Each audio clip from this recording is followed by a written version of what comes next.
Salut les polyglottes, dans cette vidéo on va aborder votre mental par rapport à l'apprentissage d'une langue pour rester motivé, pour garder la ténacité, l'envie de le faire sur le long terme. Parce qu'il y a vraiment des points qui sont cruciaux quand on veut apprendre une langue et plus généralement se lancer dans une activité au long cours. On va voir précisément le côté linguistique, il va y avoir la mémorisation pour arriver à retenir que ce soit le vocabulaire, les mots, les expressions, la grammaire, les tableaux de déclinaison, les conjugaisons, toutes ces choses.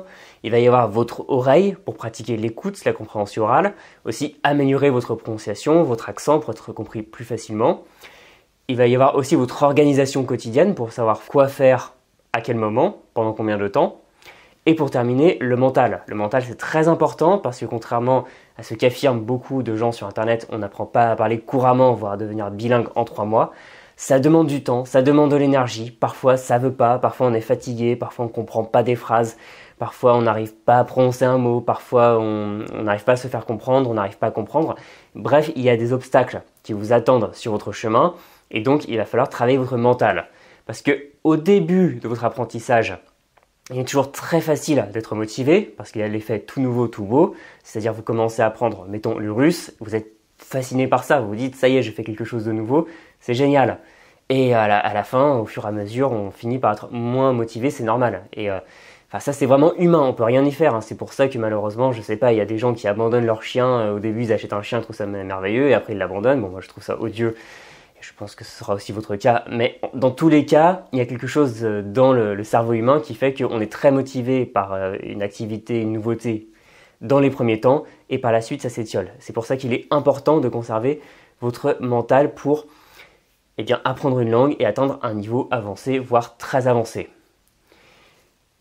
Quelque chose qui est fondamental pour éviter les déconvenus et donc des pertes de motivation, c'est de bien évaluer votre niveau dans une langue. C'est-à-dire, est-ce que vous avez un niveau débutant, intermédiaire, avancé? Quelles sont vos forces, vos faiblesses, ce sur quoi travailler?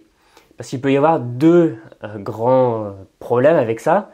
Le premier, ça va être que si vous surestimez votre niveau, plus dur sera la chute. Vous allez vous rendre compte que vous n'aviez pas un aussi bon niveau que prévu, que le scénario ne se déroule pas comme prévu, que parfois les gens ne vous comprennent pas, vous pensiez avoir un bon accent, vous n'arrivez pas à les comprendre, vous pensiez avoir une bonne compréhension orale, vous faites des fautes, vous pensiez être à l'abri de ça. Bref, c'est très très dur de se manger un peu comme ça, une droite de la vie comme ça, qui vient nous rappeler que on n'est pas forcément à la hauteur à un instant T.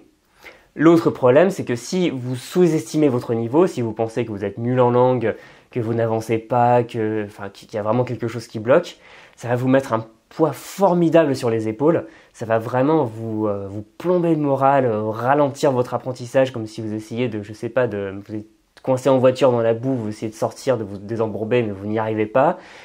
Ça va vous donner l'impression que vous êtes un imposteur, qu'en vrai vous ne parlez pas bien la langue, donc vous allez éviter de bien la parler avec des locuteurs natifs, vous allez vous faire tout petit et donc en ne pratiquant pas, vous ne progresserez pas. C'est pour ça qu'il est très très important d'avoir une bonne vision saine, décomplexée de votre niveau. Et je voulais aborder dans cette vidéo une étude scientifique, même un biais cognitif, c'est-à-dire quelque chose qui va nous faire penser de travers, si vous voulez, qui est l'effet Dunning-Kruger. Tout a commencé par une anecdote que je vais vous raconter en 1995.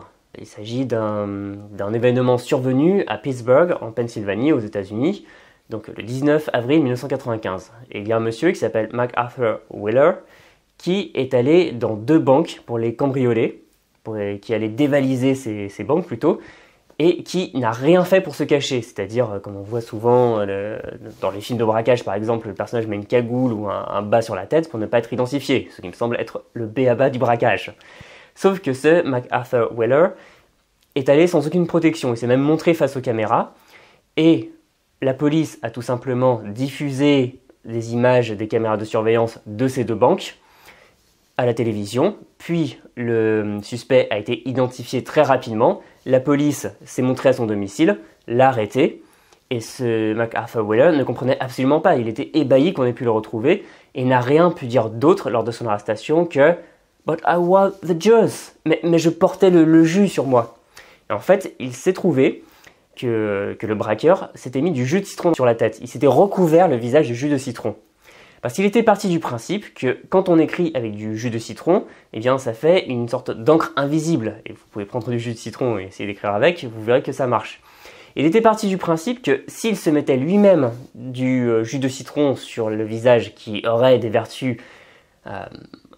invisibilisantes, on va dire, eh bien il allait devenir invisible. Et il s'était même pris en photo avec du jus de citron sur la tête.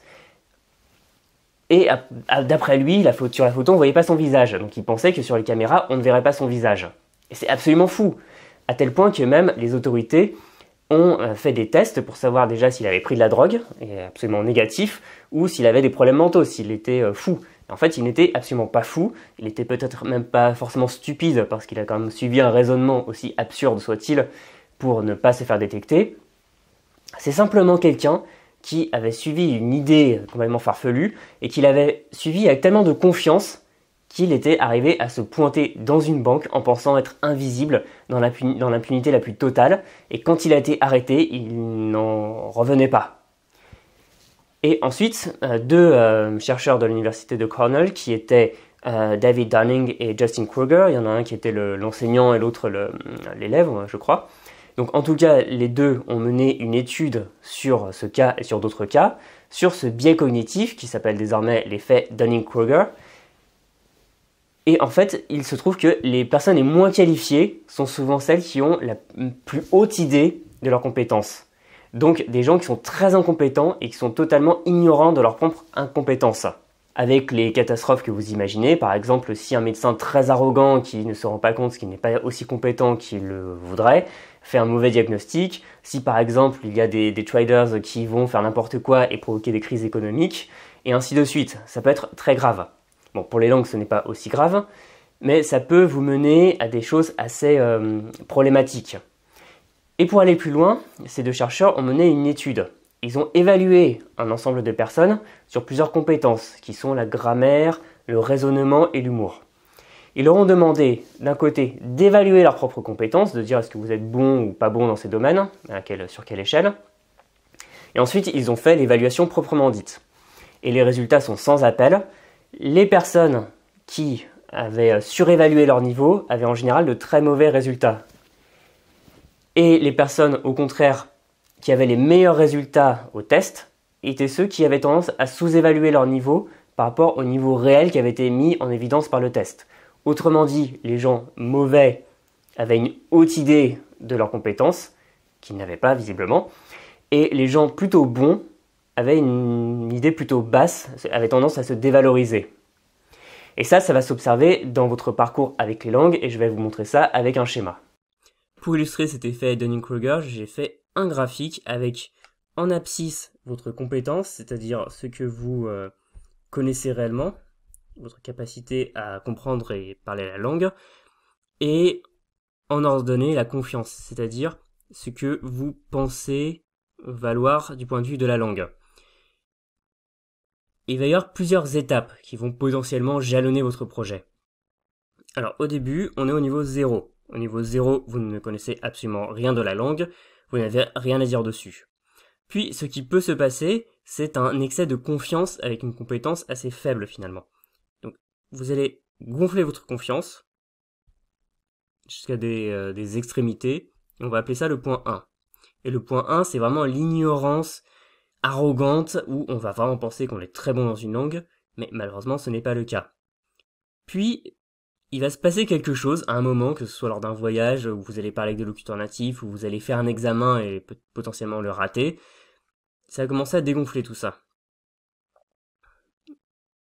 Il va y avoir une phase 2, où c'est vraiment le moment où vous vous dites « Ouh là là, enfin qu'est-ce qui se passe, je comprends pas, mais en fait, il y avait beaucoup plus de choses à connaître sur cette langue, ou alors ma prononciation n'est pas aussi bonne que je le pensais. » Vraiment, c'est la baffe. Alors,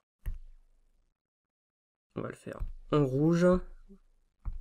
Donc là, c'est vraiment la phase un peu d'orgueil, vous voyez. Là, c'est vraiment la réalisation. Ou le choc, on peut le dire plus violemment. Et vous allez forcément arriver à une phase qui est plus basse au niveau de votre confiance. Vous allez vraiment penser que vous êtes mauvais. Ça va être la phase 3, qui va être souvent celle de dévalorisation ou de découragement. Vous allez vous dire voilà, là je vais jamais y arriver, mais en fait mon niveau était loin d'être aussi bon que je le pensais, cette langue est vraiment très difficile, est-ce que je vais seulement y arriver? Donc là c'est vraiment la phase qui n'est pas très drôle. Donc d'ailleurs on va même appeler la première partie la phase A, comme ça, hop. Là, ça va être le moment où vous allez passer vraiment de l'orgueil le plus élevé à un moment où vous allez être complètement abattu. Puis, à force de travail, ce qui va se passer, c'est que votre confiance va remonter. Et votre compétence, elle, ne va faire que progresser. Donc vous allez arriver à une phase 4, qu'on pourrait appeler l'humilité, parce que c'est le moment où vous allez directement vous dire, bon bah voilà, je sais pas forcément tout sur cette langue, j'ai des points bloquants, il faut que je m'améliore, mais je bosse, et tout ça va vous amener à une 5e phase qui est vraiment celle de sérénité, vraiment l'esprit du maître dans un domaine, qui sait qu'il n'est pas parfait, qui sait qu'il a encore beaucoup de choses à apprendre, et vous allez, ça par exemple, ouais, la maîtrise. Parce que si vous voulez, c'est un peu comme dans les arts martiaux, on pense par exemple que les maîtres qui ont une ceinture noire sont arrivés à l'aboutissement de quelque chose, dans un sens oui, sauf que dans les arts martiaux japonais par exemple, on part du principe que la ceinture noire c'est le début, c'est un niveau élémentaire. Et ce qui fait qu'on peut avoir au début, dans la phase A, vous savez, le jeune arrogant, comme dans les films de kung-fu, d'arts martiaux ou autres, qui croit qu'il est le plus fort du monde, et après, bon, bah, il se prend une baffe, il se fait battre par le maître lui enseigne 2-3 choses, et au bout d'un moment, le jeune arrogant va travailler, va vraiment s'y mettre sérieusement avec humilité, jusqu'à devenir lui-même un maître. Ça, c'est ce que j'appellerais la phase B. Et après, bon, quand je parle d'orgueil, je dis pas forcément que vous êtes orgueilleux ou quoi que ce soit, c'est absolument pas le cas. Bon, après, je sais pas, peut-être, mais bon, on va partir du principe que non. Mais en tout cas, ça peut être aussi le moment où vous allez passer de l'apprentissage solo, salle de classe, une sorte de bulle, vraiment au monde réel. Mais aussi du niveau débutant intermédiaire. Par exemple, il est très facile d'avoir un petit niveau pour être débutant, vraiment pour avoir les bases. Et ça vient très vite. Mais à l'inverse, vraiment atteindre un niveau de maîtrise dans une langue étrangère, eh bien ça demande beaucoup plus de temps. C'est pour ça que les méthodes miracles, apprendre une langue en 3 mois, sont vraiment dangereuses pour votre apprentissage. C'est parce qu'elles vont vous donner l'illusion que vous maîtrisez bien la langue. C'est aussi comme une appli comme Duolingo. Bon, je suis souvent un peu méchant avec Duolingo, c'est pas une mauvaise appli, loin de là. Mais bien souvent, on va voir vous maîtriser, je sais pas, 45% de l'italien ou 55% de l'espagnol. Et ça va vous gonfler le melon, parce que ça vous donne une idée complètement fausse de vos progrès. C'est vraiment une zone de danger. Et une fois que vous sortez comme ça du cocon, du petit bassin pour aller dans le grand bain, vous vous rendez compte bien qu'il va falloir travailler beaucoup plus pour passer d'un petit niveau de touriste à un niveau courant. Et forcément, à ce moment-là, on se prend tous une claque. On arrive sur un plateau intermédiaire, on se rend compte qu'on ne progresse plus autant qu'avant. C'est dur, mais c'est vraiment après passer de la première partie, la partie A, qui est pas bonne, parce qu'au début, si vous êtes simplement dans la phase d'orgueil au début, vous êtes improductif, parce que vous allez vous reposer sur vos lauriers, vous allez penser que vous êtes très bon, vous n'allez pas forcément chercher les retours de locuteurs natifs ou de gens plus avancés que vous, voire vous allez les fuir. Et sur la deuxième partie, là où vous allez vous décourager, c'est très improductif parce que vous allez avoir l'impression d'être mauvais, d'être un imposteur et de pas avancer parce que généralement quand on pense qu'on est nul, c'est autoréalisateur, on se rend nul soi-même. Et pour ce que vous cherchez, c'est passer directement à la phase B où vous êtes vraiment dans une démarche d'humilité, vous savez que vous avez des points faibles, mais vous allez tout faire pour les corriger. À présent, voyons comment intégrer ça à votre apprentissage et éviter les 2 écueils qu'on vient de citer sur l'effet Dunning-Kruger. C'est-à-dire le premier, avoir une perception surévaluée de votre niveau qui est en fait plutôt bas et ne pas vouloir le voir, va être dans le déni et éviter la confrontation, ce qui va vous mener inévitablement à des déconvenues assez cuisantes. Ou alors vous sous-évaluer, dire que vous êtes nul en langue en permanence, ce qui va vous empêcher de progresser. Donc la première chose que je peux vous proposer, c'est de tester votre niveau, de faire des exercices, parfois même faire des tests de langue si c'est quelque chose qui ne vous rebute pas, et surtout demander conseil des locuteurs natifs, demander est-ce que je prononce bien telle chose, est-ce que telle phrase est juste, s'il te plaît corrige mes fautes et dis-moi s'il y a des choses qui ne vont pas, et surtout ne pas aller vers des gens complaisants. Parce qu'avec les langues, ça peut arriver, des gens qui vous disent non mais c'est pas grave tant qu'on comprend, non c'est pas grave si tu fais des fautes. Et sauf que quand vous arrivez face à des personnes moins complaisantes, eh bien ça va être très violent d'avoir le retour de flamme. Donc dégonfler cette bulle, parce que c'est vraiment comme une bulle spéculative, vous voyez, c'est tant que vous allez rester dans cette bulle, elle va gonfler, gonfler, gonfler, gonfler. Et si vous ne vous confrontez pas au monde extérieur, eh bien à un moment le monde extérieur va venir se confronter à vous et la bulle va éclater et ça va être assez désagréable. Donc allez vers les locuteurs natifs, faites de l'écoute, allez vers des ressources, allez dans le pays une fois que la crise du Covid sera terminée et comme ça vous pourrez remettre les pendules à l'heure sur votre niveau. Ce n'est pas forcément agréable mais c'est absolument nécessaire et vous vous direz merci plus tard. Le deuxième point c'est l'inverse. Plutôt que la surévaluation, la sous-évaluation. Il y a tellement de gens que j'entends se dévaloriser, dire qu'ils sont nuls, qu'ils n'y arriveront jamais, qu'ils n'ont pas la fibre, que quoi qu'ils fassent, ils n'y arriveront pas. Non, ne vous découragez pas. Les erreurs, ça fait partie de l'apprentissage. Et justement, les vendeurs de rêves qui vous disent que vous pouvez apprendre à parler couramment, voire être bilingue en 3 mois, ce sont des gens qui fabriquent de la dévalorisation parce que ça vous donne une image de l'apprentissage qui sera tellement facile que si vous n'avez pas ces résultats, et vous ne les aurez pas parce que ce n'est pas possible, que vous n'allez pas comprendre, vous allez juste dire « Oui, mais si on me promet ça et que moi j'y arrive pas, c'est peut-être que le problème vient de moi, que je suis nul. » Non. Continuez à avancer, ça fait partie du jeu. Parfois, moi aussi, il y a des moments où je progresse moins vite que d'autres. Parfois, moi aussi, il y a des mots que je prononce n'importe comment. Parfois, moi aussi, il y a des fautes que j'arrive pas à m'arrêter de faire avant au moins plusieurs mois. Ça fait partie du jeu, ça arrive à tout le monde et il faut avoir l'honnêteté d'en parler et il n'y a pas de problème, de honte à ce niveau-là. Et le troisième et dernier point qui en découle naturellement, c'est qu'il faut persévérer parce que la fortune sourit aux audacieux. Donc même si vous avez l'impression que vos progrès ralentissent, que vous êtes arrivé sur un plateau, et il y a des plateaux qui vous attendent dans votre apprentissage, continuez, même si c'est dur, et en plus ça va vous permettre de prendre vos distances avec l'ego, parce que l'ego il est très dangereux dans l'apprentissage, surtout quand on commence une activité, parce que soit on va avoir une vision gonflée, vraiment un ego très gonflé et après boum, quand la bulle éclate on a mal, ou alors on se dévalorise totalement. Bref, l'ego c'est quelque chose de volatile comme le cours de la bourse qui change sans arrêt. Donc arrivez à prendre vos distances et juste voir l'objectif, c'est-à-dire je veux apprendre à parler cette langue couramment, il y a tel problème, vous mettez des actions en place, vous voyez des difficultés, que ce soit de prononciation, de mémorisation, de grammaire ou autre, et vous faites en sorte de les résoudre. Et in fine, ça va vous donner un esprit vraiment clair, serein pour avancer. Et comme ça, vous n'aurez pas l'impression, je sais pas, d'être un imposteur. Vous n'aurez pas peur de parler, qu'on vous juge sur votre niveau en langue ou qu'on vous démasque comme quelqu'un qui ne sait pas parler la langue. Vous en fichez, vous allez juste vers le résultat. Voilà, en tout cas, je vous invite, si cette vidéo vous a plu, à laisser un pouce, à vous abonner à la chaîne comme d'habitude.